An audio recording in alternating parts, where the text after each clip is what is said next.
Hi guys, it's been a while. It's been a long while. Sorry about that. We've been stationary in Byron Bay for a while, but if you watched our last video, you'll know that we've needed to change out our toilet because our cassette toilet was failing and basically falling apart. So we did that. We did. And in this video, we're retrofitting a tiny by Separett toilet. Yep. Hang around for the end because we actually did it a few months ago, and we will give you a review on how we feel about it, how it's going, and if we have any regrets or tips or advice. Yep. Here's our tiny by Separett. Let's see what's in the box.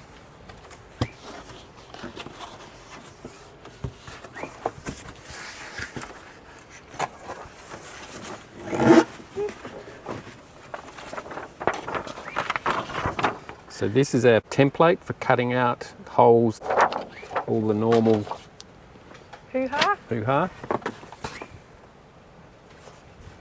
I'll get to that. Book, tiny. Made in Sweden.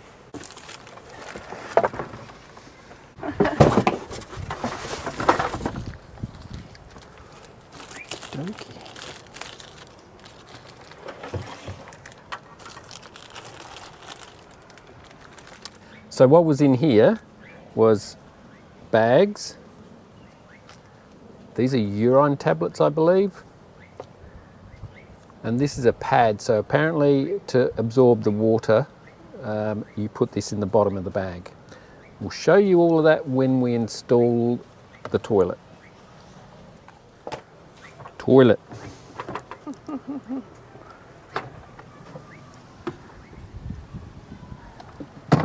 The urine bucket. For the urine. I think you just lift that up. The top flap bit, yeah. There we go. Whoopsie. Whoops. Aha, that's what we wanted to know. So these are lots of bits to help install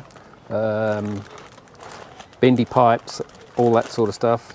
We have to drill holes in the floor of the Caravan. There's some seals. We'll go into that as we're installing it, but good to see that all of the bits we need are here. So we'll look at all of this as we go. The next job now will be to take the old toilet out. Guys, so today is the day. It is. So we're getting rid of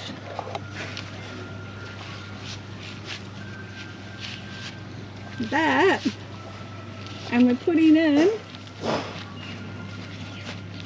that. Now, as you'd know from previous videos, nothing ever goes right, hey? We're just your average Joe blogs, and we're going to try and do a retrofit to remove our old cassette and put in the tiny by Separett. And yeah, we'll show you how easy or hard it is. Yeah. Wish us luck. So what I'm doing here, the toilet is installed in two parts. I'm going to take the front part of it off.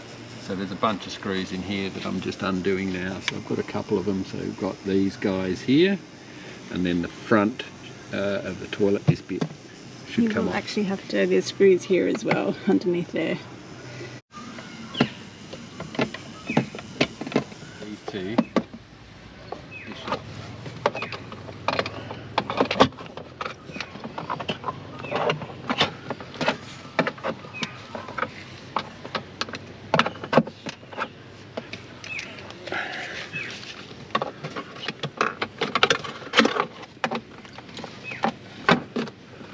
Doesn't matter if it breaks.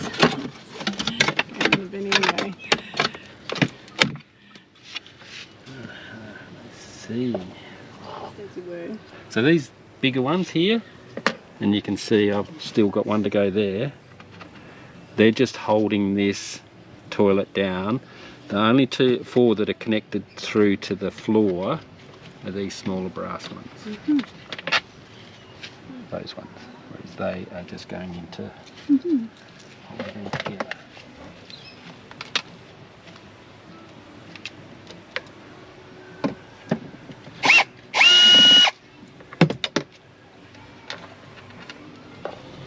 While he's getting the rest of the screws out of the toilet, I'm just going to try and cut the silicone out around the base. Okay, that's all done. Let's see where old mate's at. Okay, so fuse is out. Okay, great. That wire's out.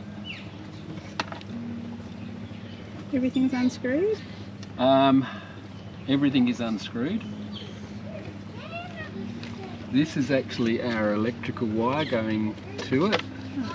So this goes back to the fridge circuit, which I'm hoping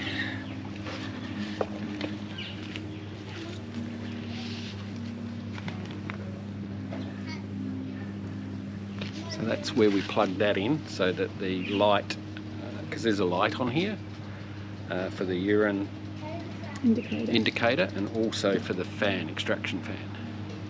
This one's not going to hook up to it because this is only a 3-pin plug. It's in fact only a 2-pin plug. Oh, that's a bummer. Maybe there's attachments, like different ones in the bag. Yeah. You know what I mean, adapters. Yeah, it won't be an adapter, but it could be the right plug. We're pretty much ready to go here. Do have to disconnect the water and plug that off for the moment, temporarily, and then I'll get a proper something or other. A what's it. So what happened? This section here, there's a seal on it, plus the silicone. So that has come away from the wall there.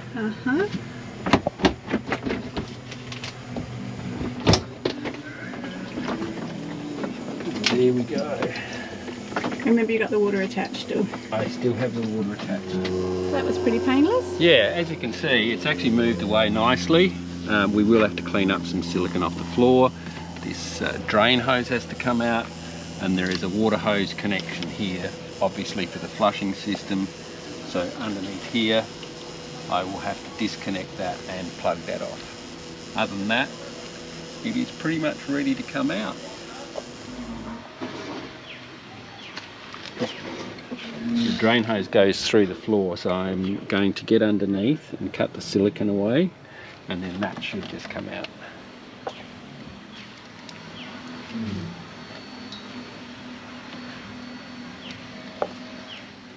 So this 4-pin plug goes up in here, and then the power connects into there, which is a 2-pin plug.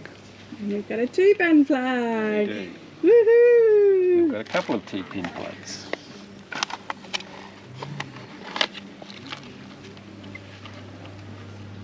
Look at you go. Any of these two we can nip off, connect the power, the 2 power lines to there, then that plugs in, that goes in, everything works. What you doing? Taking this pipe off. The water pipe. The water pipe going to the toilet. Probably going to get very wet. Probably. What are you doing, bin chicken? Start with some water.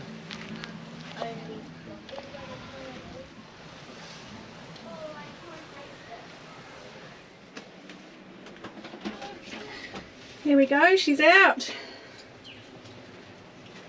It is. I'm just going to go to Bunnings. So this is one of the water connections. So I'm just going to get a straight through fitting, which will tidy up underneath the van really, really nicely. And that's going to be a very elegant solution to blocking off the water pipe. Cam will show you everything else that we've got to so far. I'll be back shortly. So what I'm going to do in here is just tidy up the silicone on the floor and see if I can get the seal off against the wall as well, and just get it ready for putting the new toilet in.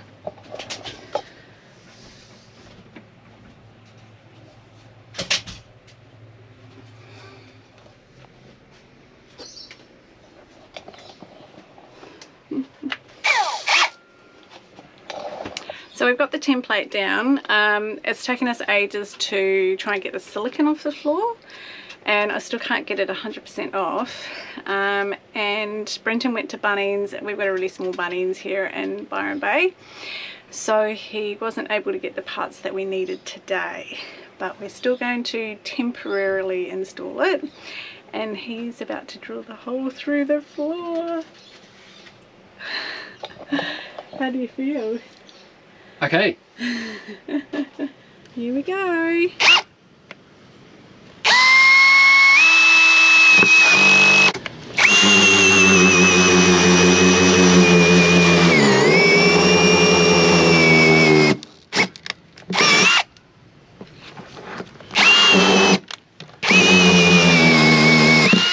Whoa, there we have it. Didn't hit anything. Oh. There you go. Oh, good. Now, pass me the little vent bit. The bit that's by your hand. No, no. Oh, the other bit. Yep. Does it fit? Yeah, it's pretty tight. That's good though. You want it to be tight.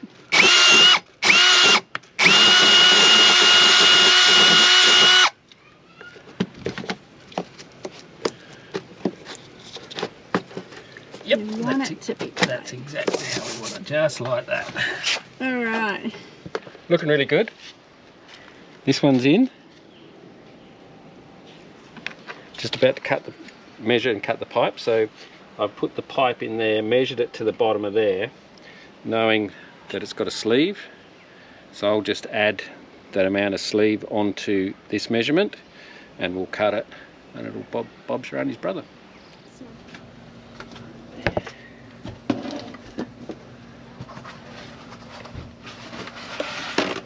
So we're just going to fill up a couple of these holes. Just got some paper towels, because there will be spillages. Try and minimise it. We got this little one here.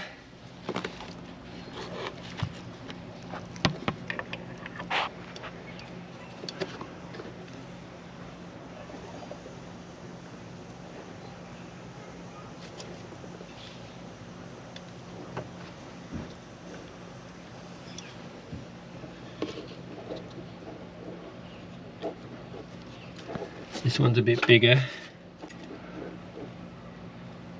Just got to build a little web of silicone. It's pretty easy stuff to stick to this honeycomb floor because it's got holes in it, I guess, perforations, honeycomb.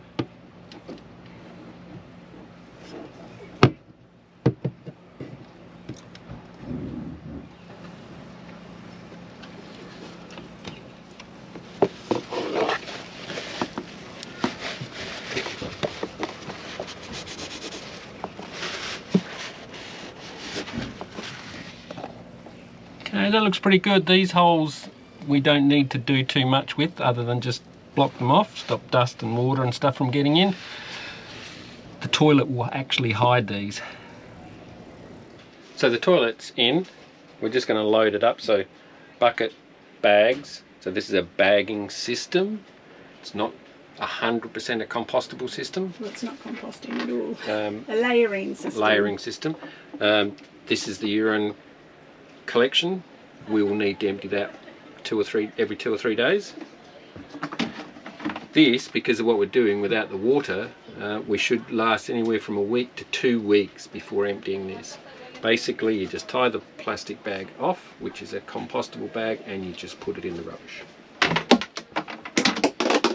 So it came with this roll of compostable bags. I'm just going to put one in here now.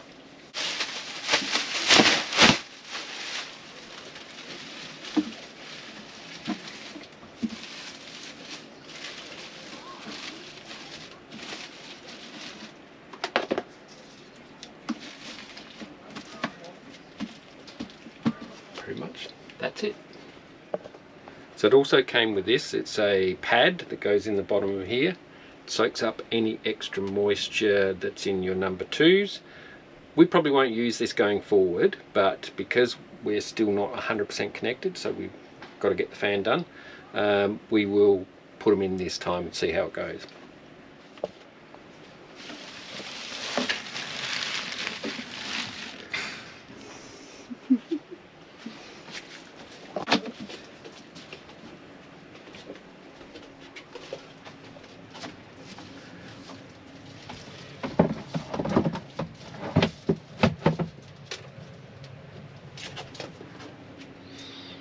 Like that.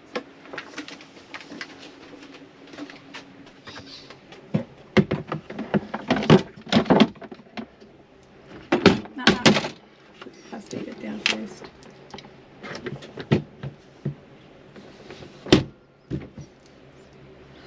So when you would have seen the extra flap in there. So when you sit down, it actually opens up the flap to your poo container.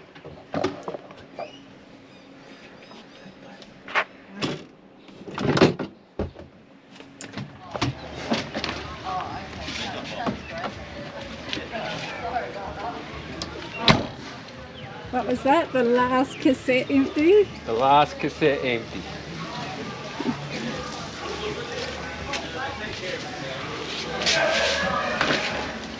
This is what we have to do every couple of days, and everyone that has a toilet and use it, some banners don't, they go to caravan parks and poop and shower and do all that sort of stuff.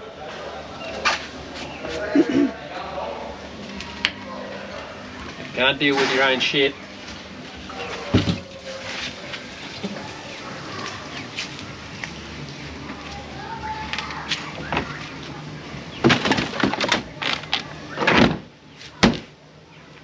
Done. So we've been operating the toilet for the last couple of days. A couple of little jobs I'm doing today is just to tidy everything up. So what I've done is I've attached this plug. So rather than just have it plugged into power, like 240 volt power, I've used the power from the original toilet, wired in the plug, works beautifully, and I've just got a couple of other tidy up jobs to do, which I'll show you as I go. So another little job I'm doing is putting a little silicone seal on the bottom of the toilet. So we can see the line in here.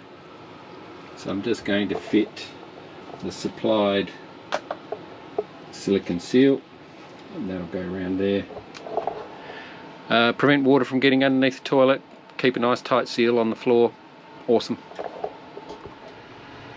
So the bottom seal's done. The toilet is all back in place. Power now works. You can actually have a quick look. So I've got the red light on, so the power's working. This is all now sitting nicely.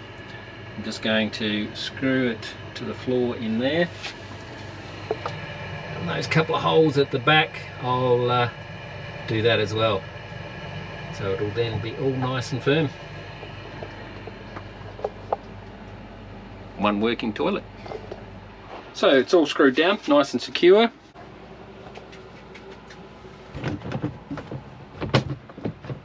Not going to move. There we go. One toilet. Just got a wee little job to do outside, which is just to replace a fitting for the water. I'll do that after lunch.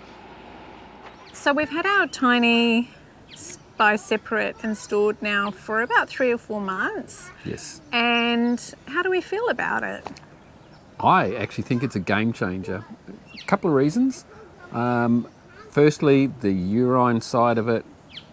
Every couple of days we have to empty the container, and that's really easy. It just goes to the toilet.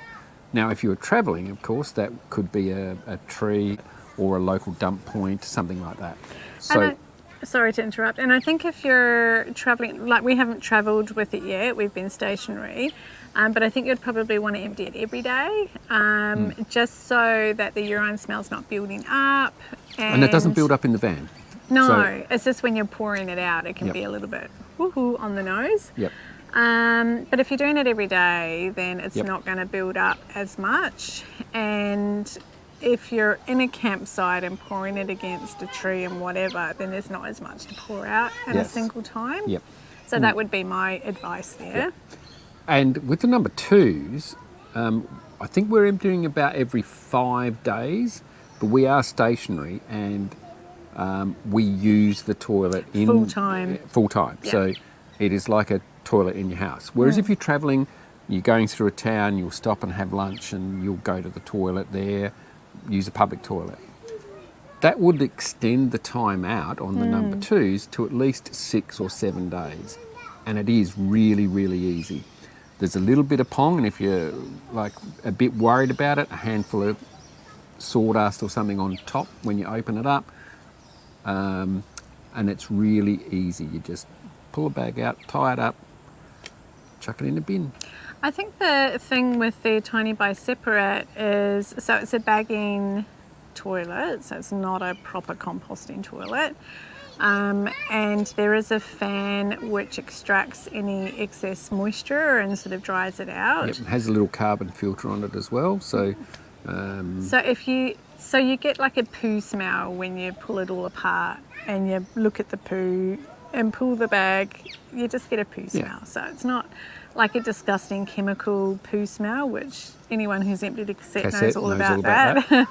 And in the van, we actually get no smell at all, which is absolutely amazing. Now we did pipe ours through the bottom of the van, purely because of the aesthetics, and there was nowhere internally in the van that we could run it that would be suitable. If you do have an opportunity and you're retrofitting one of these, I would suggest that you run it to the top of the van. Just disperses any odours a lot easier. Whereas because it's coming out the bottom of the van, very, very occasionally, When it's full, we might get a slight poo smell outside. a whiff outside. A whiff, if the wind's blowing in that general direction. So that is the only thing. Everything about this toilet is amazing, and all the people out there going, oh, you're putting a human waste in a bag in the bin. You put dog poo in a bag in the bin. Nappies. You put nappies in a bag, sometimes in the bin. Incontinence products. Continence It's pads, exactly all the of that same. sort of stuff. Yeah. Exactly the same. We use compostable bags and we double bag. So when it does go to landfill, and make sure you obviously put it in a landfill A general waste bin. Don't worry about that side of it. So we were actually really concerned about this sort of toilet. So we know that Byron Bay is really conservationist, Yeah. very eco and all that sort of stuff. So we actually wrote them a letter and asked how we're supposed to dispose of our human sort of thing. waste. Yes. And it took them a few weeks to come back, but they said that your human waste, if it's solid, so not like a cassette toilet, you can double bag it and put it in your general waste. Yep.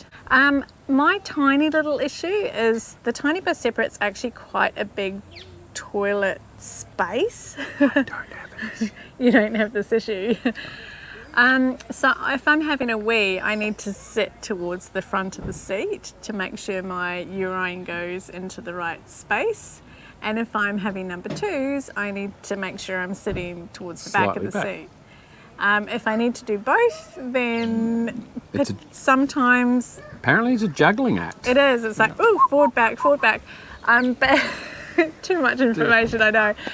But occasionally I have urined into the poo chamber. And if that happens, you do end up, because it's a lot more moist, you do end up having a little bit more of an odour.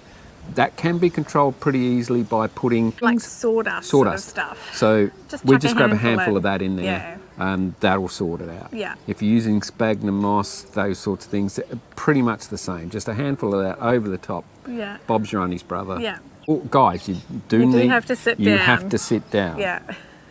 We installed a little rubbish bin in our bathroom a long time ago. So I generally put the number 1 paper into the rubbish bin, so I'm not filling up the toilet with paper. And then the number 2 papers go in the toilet. And we've seen a lot of people and done a lot of research, and that's what a lot of people do. Yeah, and it works really well. I think we are along the same page that we absolutely love it. Yes. And it's an absolute game changer. And it looks really neat. It's beautiful looking, normal looking toilet. It's really comfortable to sit on. It's so easy to clean, like so easy to clean. So, and the flap, when you sit down, it opens, so you don't actually see any poo or anything when you're sitting on it. We do have a urine indication light that comes on when your urine chamber's full. Which is great. So we know exactly when we need to empty it. And you've got probably another 1 or 2 small little wees. I've never done the extra wee because I don't... She doesn't trust it. No, I don't trust it. So when the light's on, it gets emptied. Yeah. So we're really impressed. Yeah. We did have a little issue with our particular toilet when it arrived, that one of the clips... One of them was broken on arrival, Yeah. which we didn't realise. No. So it wasn't until we used it. And went, oh, what's going on here? Yeah. The company... they were really great at replacing it. It did take a few weeks for them to get the right part out to us, but no problems at all with replacing it. So that side of it's easy. There is good backup. Overall? Overall, I'd give it a solid 9 out of 10. Me too.